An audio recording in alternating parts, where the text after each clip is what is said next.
Hello, I thought our marriage was unbreakable until that charity gala changed everything. One dance was all it took to reveal the truth. As my wife swayed in another man's arms, her eyes never once searched for mine in the crowded room. She danced with him as if I were invisible, completely oblivious that her world was about to shatter the moment I walked out those doors. Now she's desperate to explain, but some betrayals cut too deep for words to heal. My name is Damian Richards. I'm 40 years old, and until 6 months ago, I believed I had the kind of marriage other people envied. Sophia and I met in university, dated for 3 years, and tied the knot in a small ceremony overlooking Lake Geneva. We bought our first home together in the suburbs of Zurich, adopted a golden retriever named Max, and talked about having children one day when the timing was right. Sophia worked her way up at a PR firm downtown, while I built my career designing commercial buildings. We weren't wealthy, but we were comfortable. We had date nights every Friday, spent weekends tackling home improvement projects, and took one big vacation each year. Our life wasn't glamorous, but it was ours, and I thought we were happy. My father used to tell me, Damian, a good marriage isn't about grand gestures. It's about choosing each other every single day. And I did choose Sophia every day without question. Even when things got tough, even when we fought about the same trivial things over and over, I never once considered that our marriage might not be forever. Friends would complain about their relationships, and I'd silently thank my lucky stars that Sophia and I were different. We were solid, unshakable. At least that's what I believed, until that charity fundraiser in April. It was one of those black tie events that Sophia's firm always handled, a cancer research foundation gala at the Grand Hall in the city. Sophia had spent weeks helping organize it, and I was proud to be her plus one. Even though these kinds of events usually bored me to tears, I rented a tux, polished my shoes, and prepared for an evening of mindless small talk with strangers while drinking overpriced champagne. If I could go back to that evening, would I have done anything differently? Would I have stayed home, made up some excuse not to go? Or would I have still walked into that ballroom blissfully unaware that my entire life was about to implode? The truth is, I don't know. What I do know is that you can't unsee what's been seen. You can't unfeel the moment when you realize everything you believed about your life was built on quicksand. And you can't pretend that the person sleeping beside you for 12 years isn't capable of destroying everything you built together with a single dance. The Grand Hall ballroom sparkled that night, crystal chandeliers reflecting off polished marble floors, champagne flutes clinking, and the gentle hum of Zurich's elite discussing their latest philanthropic ventures. Sophia looked stunning in a deep blue gown that hugged her curves perfectly. Her brunette hair swept up to reveal the diamond earrings I'd given her for our 10th anniversary. "You clean up nice, Damian," she whispered, straightening my bow tie before we entered. Her perfume lingered in the air between us, familiar yet somehow distant, like a memory I couldn't quite grasp. The evening progressed predictably. I nursed the same glass of scotch while making small talk with strangers. Sophia flitted from group to group, completely in her element. Occasionally, she'd catch my eye across the room and smile, and I'd remember why I endured these events in the first place. Around 10 o'clock, the live band started playing, and couples gravitated toward the dance floor. I was cornered by a retired architect who wouldn't stop talking about his glory days designing strip malls in the suburbs. Sophia had disappeared into the crowd, probably handling some last-minute crisis for the event. "Your wife does remarkable work," the man said, gesturing vaguely across the room. "The foundation's lucky to have her." I nodded politely and turned to look where he was pointing. That's when I saw them. Sophia was on the dance floor with a man I didn't recognize, tall, dark-haired, with the kind of confidence that comes from old money or new success. His hand rested too comfortably on the small of her back as they moved to the music. It wasn't just a dance. I'd seen Sophia dance with colleagues before, professional, appropriate, forgettable. This was different. She was looking up at him with an expression I hadn't seen directed at me in years, a mixture of fascination and desire that made my stomach drop. What hit me hardest wasn't the proximity of their bodies or even his wandering hands. It was how completely absorbed she was, laughing at something he whispered in her ear, completely oblivious to everything around them. She danced with him as if I were invisible, as if the room full of her colleagues and our mutual friends didn't exist. I waited for her to glance in my direction, to offer some acknowledgement that would ease the growing knot in my chest. But she never did. She was lost in a moment that didn't include me, with a man who clearly wasn't just a colleague. My body went cold. Despite the crowded room, I placed my empty glass on a nearby table and straightened my jacket. The architect was still talking, but his words were just noise now. I didn't make a scene. I didn't storm across the dance floor or demand explanations. Instead, I simply turned and walked toward the exit, wondering if she would even notice I was gone. I stood by the bar, watching Sophia and her dance partner glide across the floor. People moved around me, but I might as well have been a ghost. A waiter offered me another drink, and I accepted mechanically, never taking my eyes off the scene unfolding before me. The song changed to something slower, more intimate. This was when most casual dance partners would separate, return to their respective corners of the room. Instead, he pulled her closer, and Sophia, my Sophia, melted into him like she belonged there. I knew that look on her face. I'd seen it directed at me years ago when we were first dating. A mixture of desire and fascination, as if she couldn't quite believe her luck. Now it belonged to a stranger. Quite the event, isn't it? A voice broke through my thoughts. It was Marissa, one of Sophia's colleagues. Your wife did an amazing job putting this together. She always does, I replied, my voice surprisingly steady. Marissa followed my gaze to the dance floor, her smile faltering. Oh, Adrian's here. I didn't realize he was invited. Adrian? The name hit me like a physical blow. This wasn't some random man. Sophia's dance partner had a name Marissa clearly recognized, and one that made her uncomfortable enough to quickly excuse herself. I watched them for what felt like hours, but was probably only minutes. His hand drifted lower on her back. He whispered something in her ear that made her throw her head back in laughter. His lips brushed against her neck for the briefest moment, so quick I might have imagined it if not for the way her fingers tightened on his shoulder in response. This wasn't a first meeting. This wasn't even a flirtation. What I was witnessing was a familiar dance between two people who knew each other's rhythms all too well. I'd always prided myself on being level-headed, rational, the kind of man who didn't make scenes or jump to conclusions. But watching my wife in another man's arms, moving with a familiarity that spoke of more than friendship, something inside me cracked. I had two choices.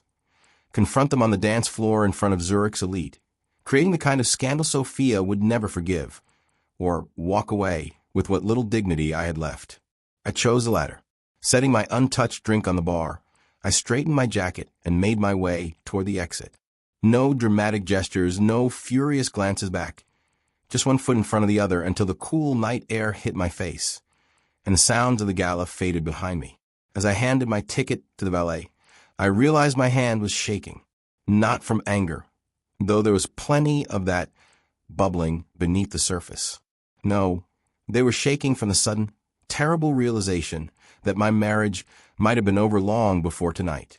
I just hadn't been paying attention. The valet returned with my car, and I tipped him generously, a habit Sophia always teased me about. You don't need to win friends with money, Damien, she'd say. I wondered briefly if Adrian was the kind of man who overtipped, or if he was the entitled type who expected exceptional service without acknowledgement. I slid behind the wheel, but didn't start the engine immediately. The Grand Hall's grand entrance was visible in my rearview mirror. Guests were still arriving fashionably late. I half expected, hoped, maybe to see Sophia burst through those doors calling my name, demanding to know why I'd left without saying goodbye. She didn't come. I drove aimlessly through downtown Zurich, the city lights blurring through the windshield as I tried to make sense of what I'd witnessed. A part of me wanted to believe I'd misinterpreted the situation, that they were just colleagues sharing a dance, nothing more. But that rational voice was drowned out by the memory of her face, of the way she looked at him, of how completely she'd forgotten my existence without consciously deciding. Without realizing, I found myself pulling into the parking lot of Greg's, a dive bar where Alex and I had watched countless games over the years. It wasn't fancy, but it was comfortable and anonymous, the perfect place to nurse both a drink and wounded pride. The bar was half empty, a soccer game playing on the TV above the counter. I took a seat in the corner booth and ordered a whiskey neat. The bartender, a gruff man in his 50s who'd seen his share of men drinking alone, delivered it without unnecessary conversation. 2 drinks in, my phone buzzed. It was Sophia. Where are you? I've been looking everywhere. I stared at the screen, thumbs hovering over the keyboard. 2 hours. It had taken her 2 hours to notice I was gone. The charity event she'd spent weeks planning had been more important than the fact that her husband had vanished. Or maybe it wasn't the event at all. Maybe it was Adrian. I typed and deleted multiple responses before settling on the simplest one. Me. 3 dots appeared immediately, then disappeared, then reappeared. Sophia, are you okay? Did something happen? The audacity of her question made me laugh out loud, drawing a curious glance from the bartender. Did something happen? Only the complete destruction of everything I thought I knew about our marriage. I turned off my phone without responding and signaled for another drink. Sophia hadn't bothered to check on me for 2 hours. I could give myself at least that much time before dealing with whatever lies or excuses she prepared. As I nursed my 3rd whiskey, I realized that what hurt most wasn't just the betrayal. It was the regret I didn't see in her eyes when I caught them dancing. It was knowing that, in that moment, she hadn't spared me a single thought, and that felt like the truest end of our marriage. I lost track of time at Greg's. The crowd thinned as midnight approached, leaving just me, the bartender, and a couple of regulars watching the end of a soccer game that nobody seemed to care about. My phone had been buzzing sporadically, Sophia's calls giving way to increasingly frantic texts. Another drink? The bartender asked, gesturing to my empty glass. I shook my head. Better not. Got any coffee? He nodded appreciatively and disappeared to brew a fresh pot. I wasn't drunk. 3 whiskeys over several hours wasn't enough to impair me, but I needed clarity. The fog of shock was wearing off, replaced by sharp, focused anger that demanded action rather than escape. While waiting for coffee, I finally checked my phone. 12 missed calls and a string of texts, each more urgent than the last. Sophia, where are you? Sophia. Connor, please answer me. Sophia. I'm getting worried. At least let me know you're safe. Sophia. Connor, please come home so we can talk. Sophia. I'm leaving the gala. I'll be home in 20. The last message had been sent over an hour ago. She was probably at home, now waiting. I imagine her pacing our living room in that blue dress, rehearsing whatever explanation she concocted. The thought made my stomach turn. The coffee arrived, strong and black. I thanked the bartender and considered my options. I could go home and confront her, but what would that accomplish? Tonight we'd argue, she'd cry, I'd yell. Or worse, forgive her without understanding what I was forgiving. No, this conversation required daylight and sobriety from both of us. I pulled out my phone again and called the one person I knew would answer, no matter the hour. Tyler. His voice was alert, despite the late time. Everything okay, man? Not really. Can I crash at your place tonight? There was a brief pause. Yeah, of course. Is Sophia okay? The genuine concern in his voice nearly broke me. She's fine. We're not. I'll explain when I get there. 20 minutes later, I was sitting on Tyler's couch with a fresh cup of coffee, recounting what I'd witnessed at the gala. Tyler listened without interruption, his expression darkening as I described the dance, Adrian, and Sophia's complete disregard for my presence. Jesus, Con, he finally said. Are you sure it wasn't just? I cut him off. Don't try to rationalize it. You didn't see them together. Tyler ran a hand through his hair. Okay, I believe you. So what's your plan? I don't know, I admitted. I need answers before I decide anything. You think she'll give you the truth? It was the question I'd been avoiding all night. Probably not initially, but I'll know if she's lying. My phone buzzed again. Another text from Sophia. Sophia, please just let me know you're safe. I'm worried sick. I typed a quick response. Me, I'm safe. Staying at Tyler's. We'll talk tomorrow. 3 dots appeared immediately, then disappeared. A full minute passed before they reappeared. Sophia, I'm sorry. 2 simple words that confirmed everything while explaining nothing. You can take the guest room, Tyler said, watching me stare at the screen. It's not much, but the bed's comfortable. I nodded gratefully. Thanks. I might not sleep much anyway. Want me to come with you tomorrow when you talk to her? The offer touched me. No, but thanks. This is something I need to do alone. As I lay in Tyler's spare bedroom that night, staring at the ceiling, I kept thinking about those two words. I'm sorry. Not it wasn't what it looked like, or you misunderstood. Just sorry.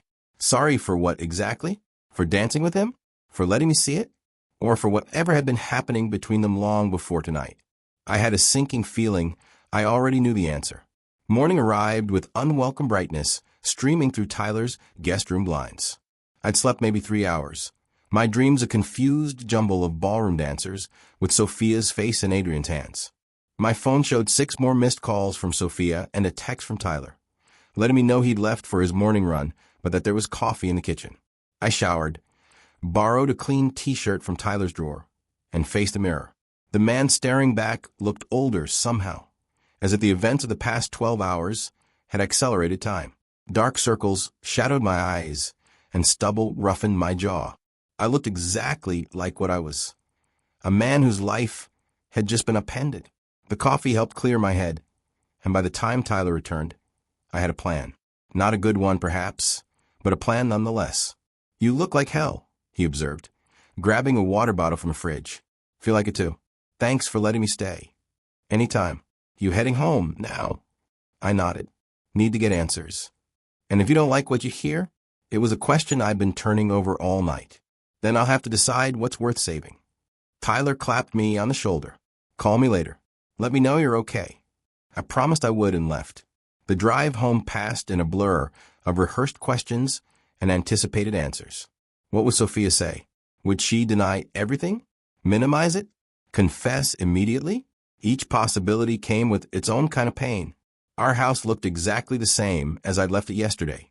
A cruel reminder that life-altering revelations don't change physical reality.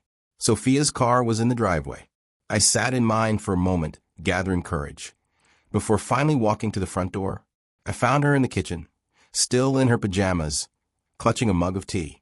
She looked up when I entered, her eyes red and swollen. She'd been crying. Damien, she said, her voice shaking. Thank God. We need to talk, I said flatly, remaining standing even as she gestured toward a chair. No, she said, putting down her mug. About last night. Who's Adrian? I interrupted, my voice firm. Her face went pale. How do you know? Doesn't matter. Who is he, Sophia? She took a shaky breath, struggling to meet my gaze. He works with the foundation. We met a few months ago during the planning stages for the gala. And nothing. We're colleagues, friends. I laughed bitterly. Try again. Friend don't dance the way you two were dancing. It was just a dance, Damien. You're overreacting. There it was, the minimization I'd expected. A dance, so captivating you didn't notice your husband walking out of the room? I was busy. It was work. I had responsibilities. Her voice was rising, but there was no energy behind it, no real conviction. Responsibilities to the strange man with his hands all over you? I countered. Color rose in her cheeks, but it was more from shame than from anger. That's not fair. No, what's not fair is watching my wife look at another man the way she used to look at me. What's not fair is realizing I've been missing signs for God knows how long. I took a deep breath, trying to steady myself. I'm only going to ask this once, and I want the truth. Is there something going on between you and Adrian? Sophia's eyes dropped to the floor. And in that moment, before she even spoke, I had my answer. I don't know how to define it, she finally said, her voice barely audible. I've been feeling things that I shouldn't. Have you slept with him? The question burned my throat as I asked it. No. God, no. It's not like that. Then what is it like, Sophia? Help me understand. She looked up at me, tears streaming down her face. He makes me feel seen, important. The way he used to, before work and routine and mortgage payments became our entire relationship. Her words hit me like physical blows, not because they were cruel, but because hidden within the accusation was a truth I couldn't deny. We had become comfortable, predictable. I had taken our marriage for granted, assumed it would always be there. But so had she. He makes you feel seen? I paced the kitchen, unable to stay still. And that justifies everything? What about our vows, Sophia? What about the life we've built? She flinched. I'm not justifying anything. I'm trying to explain how things evolved. Evolved? I repeated, my voice cold. Like some natural process I should have expected? That's not what I meant. She stopped pacing and leaned against the counter. How long? I stared at her, waiting for her answer. How long, Sophia? She stared into her tea, not meeting my eyes. We met 4 months ago at the Foundation's planning meeting. It was just professional at first. And then we started having coffee after meetings. Then lunch. We'd talk about everything, work, dreams, frustrations. Things I used to talk to you about before you became so absorbed in that downtown project. The accusations stung partly because there was truth to it. I had been working longer hours on the lakefront tower development, coming home exhausted, often missing dinner. But that didn't excuse what she'd done. So it's my fault you developed feelings for another man? I asked, voice rising. No, her eyes flashed. I'm not blaming you for my choices. I'm telling you how it happened. Has he been in our house? The thought made my skin crawl. In our bed. She shook her head. No, Damien. I told you it wasn't physical. Yet, I added the word quietly, watching her face fall. She had no response to that. I rubbed my hand across my face, feeling the stubble scratch my palm. I need to know everything, Sophia. No more half-truths. Over the next hour, Sophia detailed her relationship with Adrian Thompson, a 38-year-old financial advisor who volunteered with the Cancer Foundation in honor of his late mother. They'd started with innocent coffees that turned into long lunches, then text messages throughout the day, phone calls on her drive home, inside jokes, shared secrets, an emotional affair, and everything but the physical act. He knows you exist, she said quietly. I talk about you. How considerate, I replied bitterly. Does he know I saw you two last night? That I walked out while you were in his arms? She shook her head, tears falling freely now. I didn't realize you'd left until the event was winding down. When I couldn't find you, I thought maybe you'd stepped outside for air or gone to the hotel bar. And when I didn't answer your calls or texts, I panicked. She whispered, I knew then that you must have seen us. That's when I realized how it would look to you. How it would look. I said flatly, not how it was. Connor, please. Have you told him about last night? About this conversation? She hesitated, which was answer enough. You've spoken to him today? It wasn't a question. It was a statement. Yes, she admitted, her voice breaking. He texted to make sure I got home safely. I laughed humorlessly. So he knows his competition is on to him. It's not a competition, she said, sounding desperate. Isn't it? I pushed away from a counter. Because from where I'm standing, it sure as hell feels like one. And apparently I've been losing for months without even knowing I was playing. The question hung in the air between us. Was my marriage over? Was I ready for it to be? I need time to think, I said finally. And space. Sophia's eyes widened. What does that mean? It means I'm not sure I can sleep in the same house with you right now, knowing you've been sharing parts of yourself with another man for months. Connor, please, we can work through this. People recover from these things all the time. Some do, I acknowledged. But I'm not sure I want to. She flinched, as if I'd struck her. You don't mean that. Don't tell me what I mean, I said, my voice frighteningly calm. You lost that right when you decided our marriage wasn't enough for you. I moved past her toward our bedroom, pulling the suitcase from the closet. The same one we'd used for our anniversary trip to Lake Geneva just 6 months ago. Sophia followed, hovering in the doorway as I methodically packed enough clothes for a week. Where will you go? She asked, her voice small. Tyler's probably, or a hotel. I haven't decided. For how long? I closed the suitcase and turned to face her. I don't know, Sophia. I honestly don't know if I'm coming back at all. She started crying again, but I felt strangely detached from her tears. They seemed hollow after everything she'd revealed. Was she crying because she was genuinely sorry, or because she'd been caught? Because she feared the consequences of her actions? What about Adrian? I asked. Will you keep seeing him while I'm gone? She looked stricken. No, of course not. Why not?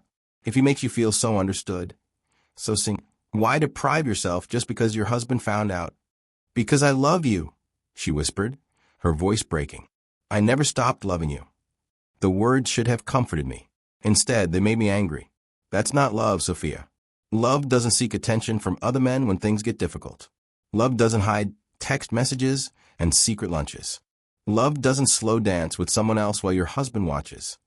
I lifted the suitcase off the bed. I'm going to grab some things from the bathroom, and I'll be gone. Can we at least talk before you make any final decisions? Please, maybe with a counselor. I paused at the door. Maybe, but not today. 10 minutes later, I was loading my suitcase into my car. Sophia stood on the porch, arms wrapped around herself, watching me prepare to leave our life together. For a moment, I almost weakened, almost told her we'd figured out, almost walked back up those steps and into the arms that had held another man just hours before.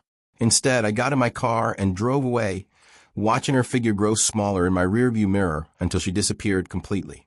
As I turned onto the main road, my phone buzzed with a text. I expected it to be Sophia with another apology or plea. Instead, it was Tyler. How'd it go? You okay? I typed a quick response. She admitted everything. Heading to you now. We'll explain when I get there. His reply came immediately. Doors open, beers cold. Take your time. For the first time since the gala, I felt something other than anger or hurt. Gratitude. At least in this storm, I wasn't completely alone. The hotel room had become my temporary home. After 3 days at Tyler's, I decided I needed more space, both physical and emotional.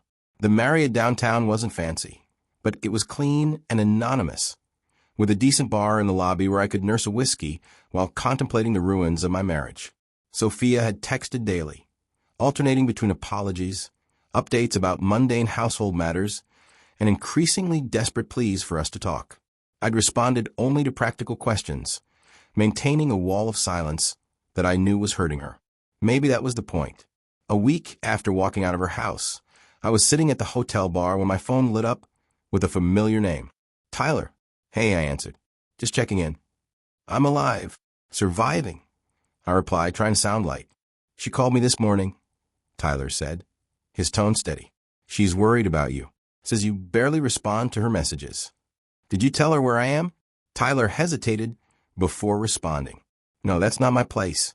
But man, you can't hide in a hotel forever. He was right, of course. I'd taken a week off work, citing a family emergency. But reality was waiting. Bills, deadlines, decisions about whether my marriage could or should be saved. I know, I sighed. I'm just not ready to face her yet. I get that, but there's something else you should know. Tyler paused, clearly unsure if he was about to drop a bomb. What is it? I did some asking around about this Adrian guy. My grip tightened on the phone. He's been seen with other women before. Rachel's always married, always involved with the foundation. Word is he likes the challenge. A cold fury settled in my chest. She's just another conquest. Damn. I leaned back against the bar. Looks that way. Thought you should know. After hanging up, I stared at my drink. Tyler's words echoed in my head. Rachel wasn't special to Adrian. Just another married woman to pursue. Another ego boost. The revelation should have made me angrier, but instead it clarified something I've been wrestling with all week. This wasn't about Adrian. It was about us. About what our marriage had become before he ever entered the picture. I pulled out my phone and for the first time in days, initiated contact with my wife. We need to talk tomorrow. 7 p.m. Neutral Ground, the coffee shop on Wilson Street. Her response was immediate. I'll be there. Thank you, Damien. As I set down my phone, I realized I'd already made my decision. I just wasn't sure if Rachel was ready to hear it. I arrived at the coffee shop 15 minutes early, securing a table in the back corner. The place was half empty, a small mercy. Whatever happened next, I didn't want an audience. Rachel walked in at exactly 7 p.m. She'd lost weight in the week we'd been apart, her clothes hanging loosely on her frame. Dark circles shadowed her eyes, and her hair was pulled back in a simple ponytail, instead of her usual polished style. She spotted me and hesitated before approaching, unsure of her welcome. I gestured to the chair across from me, and she sat, her movements careful and measured. Thank you for meeting me, she said quietly. I nodded. Do you want something to drink? I'm fine, she replied, twisting her wedding ring, a nervous habit she'd had since our wedding day. How are you managing? I studied her face, searching for something. Remorse, fear, love, all were present, along with an exhaustion that mirrored my own. Have you been in contact with Adrian? I asked. She flinched, but held my gaze. He's called and texted. I haven't responded. Why not? If he makes you feel so seen, so understood. Because I realized what he was really doing. Her voice hardened. He doesn't care about me. I'm just another conquest. Another married woman he could charm away from her husband. Tyler told you, I thought, but didn't say. No, I did my own research after you left, she continued. Found 2 other women from the foundation who had the same experience. He has a pattern. I nodded slowly. And what about us? Do we have a pattern too? Yes, she admitted. We take each other for granted. We stop trying.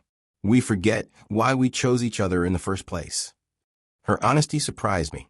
I haven't been the husband you deserve, I acknowledged. I've been distant, absorbed in work, and I should have told you what I needed instead of seeking it elsewhere. Tears welled in her eyes. So where does that leave us? I'd asked myself that question all week, lying awake in my hotel room, staring at the ceiling. I'd weighed all our years together against the pain of her betrayal, balancing what we'd built against what we'd lost. I don't know if I can trust you again, I said finally, my voice breaking. But I don't know if I'm ready to throw away 12 years either. What are you saying? I'm saying I want to try. The words surprised me, even as I spoke them. Not promises, not forgiveness yet, but trying. With boundaries, with counseling. Relief flooded her face, quickly tempered with caution. When will you come home? Not yet. I need more time, but soon. She nodded, understanding the gift I was offering. Not reconciliation. Not yet, but possibility. A door left slightly ajar instead of slammed shut. As we walked out of the coffee shop into the cool Zurich evening, Rachel stopped under a streetlight, her face half in shadow. I love you, Damien. I never stopped, even when I lost my way. I didn't say it back. I couldn't. Not yet. But for the first time in days, I felt something other than anger and hurt.